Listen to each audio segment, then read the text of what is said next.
အားလုံးပဲမင်္ဂလာပါခုဗီဒီယိုဖိုင်လေးကတော့ဒီဖိုက်level အတွက်ပေါ့နော်ဒါ GMPD စာမိုးပဲဖြစ်ဖြစ် net စာမိုးပဲဖြစ်ဖြစ်ပေါ့နော်ဝင်ဖြည့်ခြင်းတဲ့ကလေးလေးတွေအတွက်ပေါ့နော်ဒါစာမိုးရဲ့ပုံစံလေးကိုမှ practice အနေနဲ့လေ့ကျင့်နေတဲ့သူတွေအတွက်ပညာဒါနအနေနဲ့ဒါဒီစာအုပ်ကလေးကိုဟုတ်ပြီနော်ဒါအားရင်အားသလိုဒါလေးနဲ့ပတ်သက်ပြီးတော့ဗီဒီယိုဖိုင်လေးတွေတင်ပေးသွားမှာဖြစ်ပါတယ်ဒီစာအုပ်ကလေးပေါ့နော်ဒီမှာ 10K Master ဆိုတဲ့ဒီစာအုပ်ကလေးဟုတ်ပြီနော်ဒါလေးအဲ့ဆိုလို့ရှိရင် तू ကပထမဘိုင်းကမူကြီးကောကြီးဆိုတဲ့အပိုင်းမူကြီးကောကြီးဘိုင်းဖြစ်တဲ့အတွက်ဒါပထမဆုံးကခန်းကြီးလာမယ်ခန်းကြီးကိုမှခန်းကြီးပုံစံပေးမယ်ဟီရာကနာမေးမယ်ဟီရာကနာပေးမယ်ခန်းကြီးဖြေရမယ်အဲဒီလိုမျိုးအပိုင်းပေါ့နော်ကဲအဲ့ဆိုတော့အဲ့လေးနဲ့ပတ်သက်ပြီးတော့ဒါပထမဗီဒီယိုဖိုင်လေးပေါ့နော်ဒီမှာမောနာအီချီမှာမေးတဲ့ဟာလေးဆိုရင်သူကတကယ်ဆံမွဲမှာခန်းကြီးပေးထားမယ်ဖြေ၄ခုပေးထားမယ်အဲ့ဒီ၄ခုတည်းကမှမှန်တဲ့ဖြေကိုရွေးပေးရမယ်အဲ့ဆိုတော့တို့က5 level မှာရှိတဲ့ခန်းကြီးတွေကိုတော့ရဖို့လိုတယ်ပေါ့နော်ဒါလေးဒီဘာခန်းကြီးလဲဆိုတော့ sensei ဆိုတဲ့ခန်းကြီးဆမွဲဖြည့်တဲ့အခါမှာဘာသာပြန်နေကြရမလို့ဟုတ်ပြီနော်လုံးဝမတက်တာတဲ့အဖြေကြမှာဒါဘာသာလက်ပြန်မှာဘာလို့လဲဆိုတော့ဆမွဲဒီအချိန်နဲ့ကန့်သက်ပြီးတော့ဖြည့်ရတာဖြစ်တဲ့အတွက်ဒီစာကြောင်းတွေကိုဒါဖြည်းဖြည်းလေးချင်းလုပ်ပြီးတော့ဒါဘာသာပြန်နေမယ်ဆိုလို့ရှိရင်အချိန်မှီလိုက်မှာမဟုတ်ပါဘူးဒါကြောင့်မို့လို့ဟုတ်ပြီနော်ဒါမဖြည့်ဘူးတဲ့ကလေးတွေအတွက်ဒါ5 level ဆိုတော့ဘယ်သူပဲဖြစ်ဖြစ်ဒါမဖြည့်ဘူးသေးပါဘူးမဖြည့်ဘူးသေးတာဖြစ်တဲ့အတွက်ခန်းကြီးကိုဖြည့်တဲ့အခါမှာဒီမြင်ထားတဲ့စကားလုံးကိုပဲတန်းကြည့်ပြီးတော့အဖြည့်မှန်တဲ့ဟာကိုတခါတည်းရွေးပေးအောင်မယ်ဟုတ်ပြီနော်ကဲအဲ့ဆိုတော့ဒါလေးဒီ sensei ဆိုတဲ့ဆရာခန်းကြီးဖြစ်တဲ့အတွက်ဒီမှာ sensei ရေးနည်းအမှန်ဒီနံပါတ်2ဟုတ်ပြီနော်ဒါလေးကအရင်ကကလေးတယောက်ရဲ့လေ့ကျင့်ထားတဲ့စာအုပ်ဖြစ်တဲ့အတွက်ဒီမှာတော့အဖြေလေးတွေကမှတ်ပြီးသားလေးဖြစ်နေရနော်ဟိုစာအုပ်ကလေအဝယ်ဖို့ကလည်းမလွယ်တော့ရှိတဲ့စာအုပ်ကလေးနဲ့ပဲပညာဒါနလုပ်ပေးတာဖြစ်ပါတယ်အဲ့ဆိုလို့ရှိရင်နံပါတ်2ဆိုလို့ရှိရင်ဒီမှာဆိုရင်ဒါလေးကဘာခန်းကြီးလေးလဲယာစုမိဆိုတဲ့အားလက်ရဲ့ဆိုတဲ့ဟာလေးအဲ့ဆိုတော့ဒီထဲမှာယာစုမိရေးနည်းအမှန်ဒီနံပါတ်3ဟုတ်ပြီနော်အဲ့ဆိုလို့ရှိရင်ဒါလေးကိုစဉ်းစားကြည့်မယ်ဒါဆိုရင်2ဒါလေးကထောင်ကနန်းဒါလေးက9ဒါလေးကရာကနန်းဆိုတော့2900ရေးနည်းအမှန်ဒီနီဆမ် Q ဟျာခုဆိုတဲ့အဖြစ်နံပါတ်4ကျန်တာတွေကရေးတာတွေမှားနေတယ်အဖြစ်မှန်တာကိုတစ်ခါတည်းရွေးပေးနိုင်ရမယ်ဟုတ်ပြီနော်ဆာမွဲမှာဒီလိုပုံစံမျိုးပဲလာပါတယ်နောက်တစ်ခုဒါလေးကဘာခန်းကြီးလဲပတ်စံလေဒါလေးကိုမြင်ရင်အိုခနဲ့ဆိုတဲ့ပတ်စံမို့လို့အဖြစ်မဲ့နံပါတ်1ဒါလေးဆိုရင်အိုခဒီမှာနုဖြစ်နေတယ်ဒီမှာဆိုရင်မှားနေတဲ့ရေးတာတွေမှားနေတယ်တကယ်ရင်းနှီးမှန်သည့်အိုခနဲ့ဆိုတဲ့အဖြစ်အချီပန်ဟုတ်ပြီနော်ဒီမှာဆိုလို့ရှိရင်ဒါလေးကမိုင်းဆိုတဲ့အမြဲတမ်းခန်းကြီးလေးလေဒါလေးကနေရဲ့ခန်းကြီးလေးဆိုမိုင်းနီချီဆိုတဲ့နေတိုင်းဆိုတဲ့ခန်းကြီးလေးဒါကြောင့်မလို့ခန်းကြီးလေးရဲ့အတိတ်ဘက်ကိုတေချာလေးသိအောင်တော့လှုပ်ထားဖို့လိုပါတယ်ဒါကမိုင်းနီချီဆိုတဲ့အတွက်မိုင်းနီချီကအဖြစ်နံပါတ်2ကျန်တဲ့ဟာတွေကဒီမှာဆိုရင်မအေနီချီတဲ့ဒီမှာဆိုရင်ဗါရဲလဲမဲအဲနီချီ sorry ဟုတ်တယ်နော်လုံးဝအဆင်မပြေဘူးဟုတ်တယ်နော်ကိုကလည်းဖတ်ကြည့်ကိုတီးတဲ့ meaning စကားလုံးတစ်ခါလေးကြားလို့ရှိရင်မသိလိုက်ဘူးဆိုတော့ဖတ်ကြည့်လိုက်တဲ့အခါမှာအဓိပ္ပာယ်ရှိတဲ့စကားလုံးပေါ့ဒီမှာဆိုရင် mind နီချီဆိုတဲ့အဓိပ္ပာယ်နံပါတ်2ဒါဆိုလို့ရှိရင်ဗါတယ်လေဒီမှာပါဇက်ဆိုလို့ရှိရင်ညာလေးညာပါဇက်ဆိုရင်ညာသူနဲ့တူတာနောက်တစ်ခုရှိတယ်ဗါတယ်လေအိုင်ပုံတန်လေးဆိုရင်ဘေဟုတ်တယ်နော်အခုကညာဆိုတဲ့အတွက်မီဂီဆိုတာလေးဖြစ်လို့အဖြစ်အီချီပန်ဟုတ်ပြီနော်ဒီမှာ तू ကတော့ညာဘက်မီဂီပေးတယ်မီခိဟီဒါရီဟီတာရီဘဲနဲ့မမနဲ့ဘဲဆိုလို့ရှိရင်ဒီဟာအောက်ဆွဲလေးကအိုင်ဖြစ်မှာဟုတ်ပြီနော်ဒါလေးကဘာခန်းကြီးလဲဆိုတော့အချိန်ခန်းကြီးလေးလေဂျီဆိုတဲ့အတန်လေးဒါလေးကကန်ဆိုတဲ့ကြာချိန်မို့လို့ဂျီကန်ဆိုတဲ့ရေးနီးအမှန်ဒီမှာကြည့်လို့ရှိရင်ဒီမှာဆိုရင်ကန်ဆိုတဲ့အတန်ဖြစ်နေတယ်ဂျီကန်ကနံပါတ်4ကရေးနီးမှန်မို့လို့အဖြေကနံပါတ်4နောက်တစ်ခုကကြတော့ဒီမှာဆိုရင်ဒါလေးကဒါဆိုရင်လျှက်ဆက်ခန်းကြီးဒန်းလို့ပြောခဲ့တယ်ဒန်းဒါလေးကခုရုမဆိုတဲ့ကာခန်းကြီးဒီသူများနဲ့ပေါင်းရင်ရှဆိုတဲ့အတန်ရှိတော့ဒန်းရှဆိုတဲ့အတွက်ရင်းနှီးမှန်ကအီချီပန်ဟုတ်ပြီနော်ဒီမှာဆိုတန်းရှဖြစ်နေတယ်ဒီမှာဆိုတန်းကြဒီမှာဆိုရင်ဒန်းကြဆိုတော့တန်းရှဆိုတဲ့အဖြစ်အီချီပန်ဒါဒီအမိုးအောက်မှာဒီမှာ main ကလေးဆိုတော့ယာစုအီဆိုတဲ့ဟာဖြစ်တဲ့အတွက်ယာစုအီအဖြစ်ဒီနံပါတ်3ဒီမှာယာစုအီเนาะဒါဆိုလို့ရှိရင်တာကအီမြင့်တာဒါမြင့်တဲ့ခန်းကြီးမှာမဟုတ်တာဟာယာအီမြန်တဲ့ခန်းကြီးလည်းမဟုတ်ဘူးချီဆိုင်သေးတဲ့ခန်းကြီးလည်းမဟုတ်ဘူးဒါကြောင့်ခန်းကြီးတွေကိုတော့ရအောင်လုပ်ထားဖို့လိုတယ်เนาะဒီမှာဆိုလို့ရှိရင်ဒါလေးဒီမွေးဖွားတာဒီဥမာရေမရှိတာဆိုတဲ့အတွက်အဖြေကနံပါတ်2ဟုတ်ပြီနော်ကျန်တာတွေကဒီမှာဆိုရင်ဥမာရေမရှိတာတဲ့ယူမာရေမရှိတာတဲ့အီမာရေမရှိတာတဲ့ဟုတ်တယ်နော်အဲဆိုတော့အဖြေဒီဥမာရေမရှိတာမို့လို့နေပန်ဒီမှာဆိုရင်ဒါလေးကပါတယ်လေတိုမိုဓာချိတငယ်ချင်းတိုမိုဓာချိရင်းနှီးမှန်ဒီနံပါတ်3ဒီမှာဆိုရင်ဒိုမိုဓာချိဖြစ်နေတယ်တိုမူဓာချိဖြစ်နေရဟုတ်တယ်နော်အဲ့ဆိုရင်းနှီးမှန်ကနံပါတ်3ဆာမွဲမှာလည်းအခုလိုမျိုးအဖြေလေးခုပေးတာကိုမှတကယ်မှန်တဲ့အဖြေကိုရွေးပေးရမယ် နောက်တစ်ခုဒီမှာဆိုလို့ရှိရင်ဒါဒီမှာကြည့်ဂိတ်တကားဒီပုံစံလေးကိုမြင်ဒါလေးကိုဂိတ်တကားလို့ပြောတယ်အဲ့ဒီဂိတ်တကားမှာ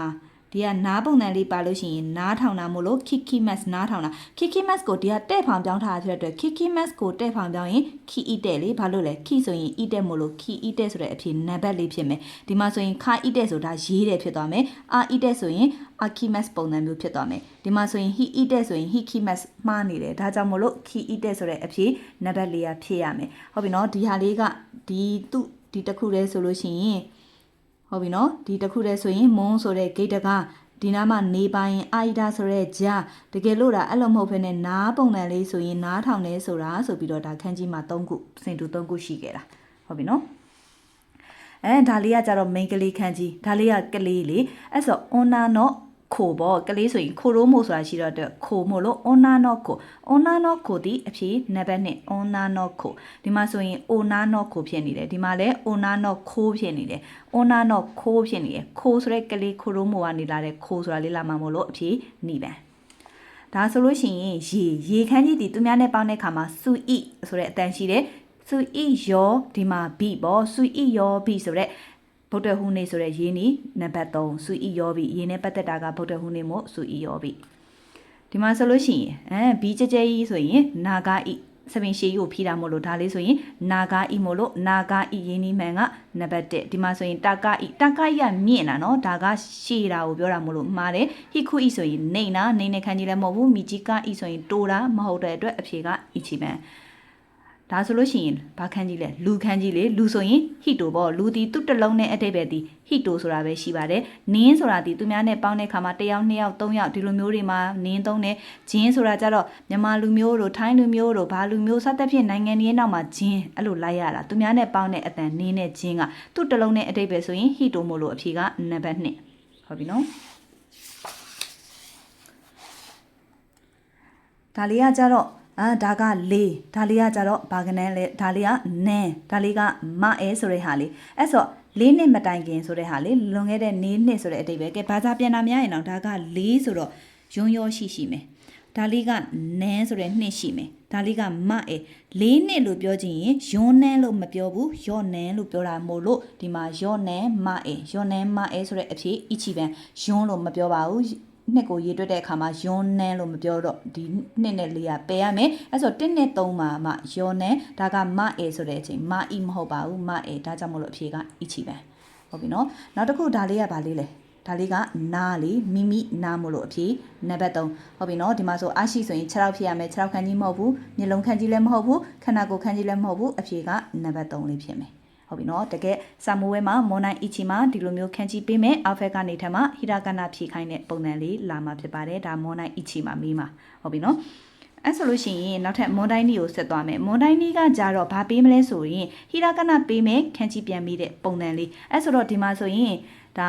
အီချီပန်ဆိုရင်ယာမတောင်ခန်းကြီးဒီမှာရင်းဒီအမှန်ကနံပါတ်4ပေါ့ဒါခန်းကြီးရရင်တန်းရွေးလို့ရမယ်နောက်တစ်ခုဒီမှာဆိုရင်ခိတဆိုတာမြောက်အရက်လေမြောက်အရက်ရေးတာဆွဲချစ်အမှန်မြောက်ဖက်အရက်က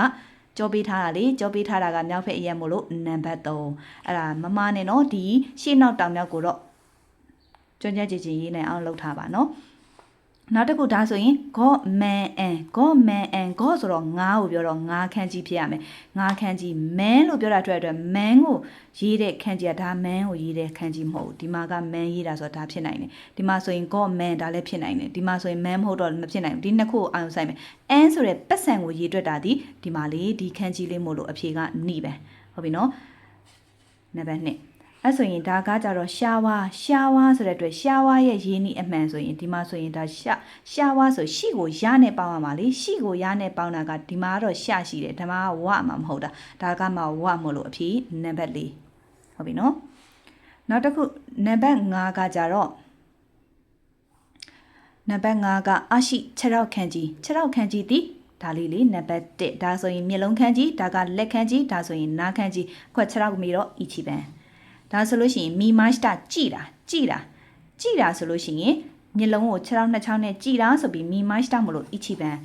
ဒါကကြည့်တဲ့ခန်းကြီးမှမဟုတ်တာဒါဆိုရင်မျက်လုံးခန်းကြီးဒါဆိုလို့ရှိရင်ခရုခန်းကြီးဟုတ်ပြီနော်အဲ့ဒါဆိုတော့အဲ့ဒီခန်းကြီးလေးတွေကိုတော့ရအောင်လုပ်ထားသူ့တစ်လုံးနဲ့ဆိုဒါလေးကမျက်လုံးအဲ့ဒီမျက်လုံးကိုမှဒီရှေ့မှာဒီလိုအဟလေးပိုင်ခရုအဲ့ဒီမျက်လုံးလေးနဲ့ဒီမှာ6နှစ်ချောင်းပုံစံဆိုရင်ကြည့်တာဒါလေးကကြည့်တာမီမက်ဟုတ်ပြီနော်